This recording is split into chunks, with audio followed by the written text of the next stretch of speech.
Bismillahirrahmanirrahim. Assalamualaikum warahmatullahi wabarakatuh. Kelas 5 Said bin Zaid. Kita lanjutkan pembelajaran tema 6 panas dan perpindahannya.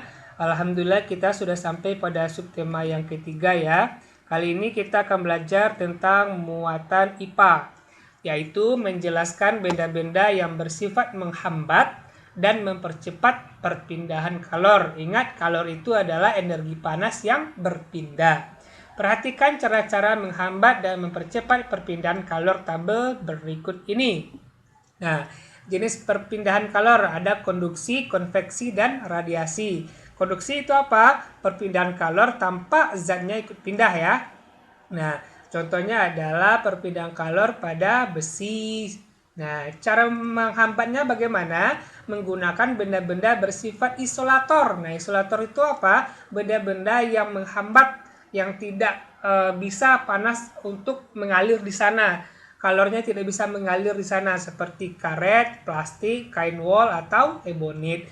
Cara mempercepatnya bagaimana? Menggunakan benda-benda yang bersifat konduktor. Konduktor ini adalah lawan dari isolator, yaitu benda yang cepat mengantarkan panas atau kalor ya, seperti aluminium dan besi. Yang kedua, konveksi. Konveksi itu adalah perpindahan kalor dengan zat perantaranya juga ikut pindah. Contohnya adalah angin laut, angin darat. Kemudian yang ketiga, radiasi, yaitu perpindahan kalor tanpa ada zat perantara. Contohnya sinar matahari. Nah, bagaimana cara menghambatnya? Kita cukup menjauhi atau memadamkan sumber panasnya. Misalnya api unggun. Nah, cukup kita memadamkan saja atau kita jauh dari sana, maka kita sudah menghambat perpindahan kalornya. Untuk mempercepatnya bagaimana? Maka kita memperbesar sumber panasnya seperti menambah jumlah kayu bakar agar api semakin besar dan panasnya juga semakin besar dan cepat untuk berpindah. Nah, kemudian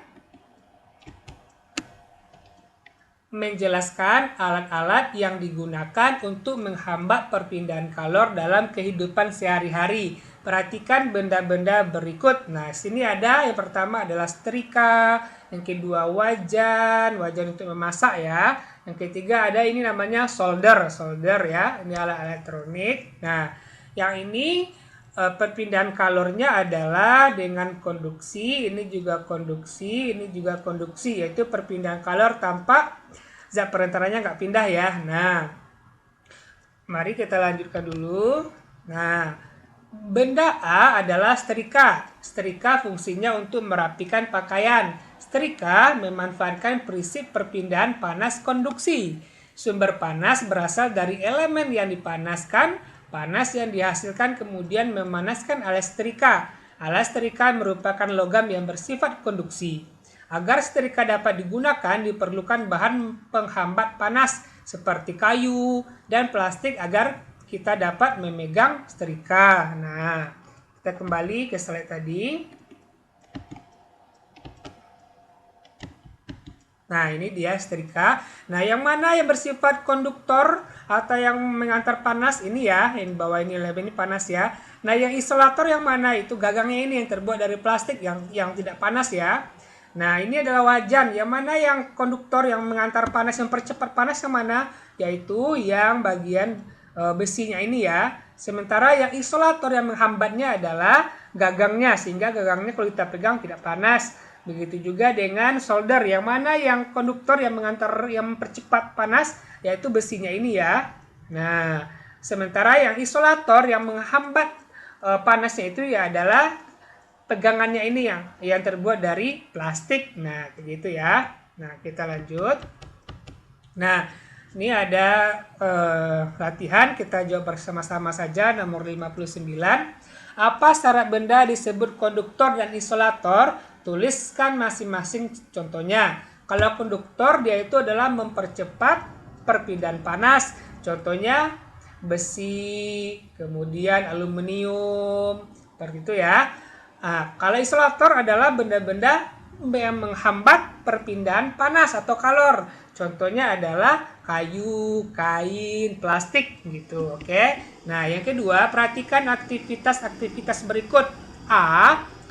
Menunjukkan seseorang sedang membuat teh hangat air panas yang digunakan berasal dari teko. Nih teko ya.